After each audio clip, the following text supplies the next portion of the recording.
மே 4ஆம் தேதி 2026 சட்டமன்ற தேர்தலுடைய தேர்தல் முடிவுகள் வெளிவர இருக்கிறது. அதற்கு முன்னாடி நம்ம மனதில் என்ன ஓடிக்கிட்டு இருக்கு, என்ன கருத்து கணிப்பு ஓடிக்கிட்டு இருக்கு அப்படிங்கிறத சொல்ல போகிறோம். பொதுவாக சென்னையை பார்த்தீங்கன்னா எப்பொழுதும் திமுகவுடைய கோட்டையாக இருக்கும். ஆனால் இந்த தேர்தலில் தாவேகாவுக்கும் திமுகவுக்குமான ஒரு போட்டியாக சென்னையில் நிலவுகிறது. இங்கே அதிமுகவை ஸ்பாயில் பண்ணுவது தமிழக வெற்றி கழகம் என்பது தெளிவாக தெரிகிறது.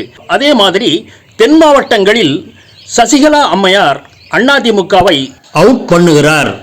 மேலும் பெரியகுளம், தேனி, போடி இந்த தொகுதியில் ஓ பன்னீர்செல்வம் அவர்கள் அதிமுகவை ஸ்பாயில் பண்ணுகிறார். சேலம் போன்ற கொங்கு பகுதியில் திரு செங்கோட்டையன் அவர்கள் அதிமுகவை ஸ்பாயில் பண்ணுகிறார். மொத்தத்தில் அதிமுகவிற்கு பல இடங்களிலிருந்து எதிர்ப்புகள் வந்து கொண்டே இருக்கிறது.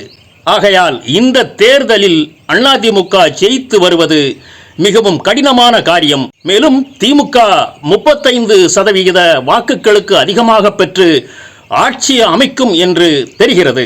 தமிழக வெற்றி கழகத்தை பொறுத்த அளவில் 18% முதல் 20% ஓட்டுக்கள் வாங்கி ஒரு கட்சி அந்தஸ்தை பெறுவார்கள். இந்த தடவை சட்டமன்றத்திற்குள் தமிழக வெற்றி கழகம் நுழையும் என்பதில் மாற்று கருத்து இல்லை.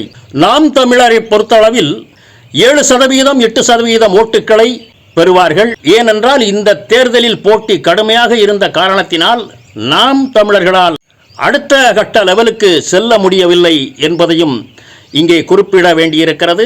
தமிழக வெற்றி கழகத்தை பொறுத்த அளவில் 18% முதல் 21% உள் அவர்கள் ஓட்டுக்களை பெறுவார்கள் என்பதும் தெரிகிறது. அதிமுகவை பொறுத்த அளவில் 25% முதல் 28% ஓட்டுக்கள் பெறுவதற்கு வாய்ப்பு இருக்கிறது.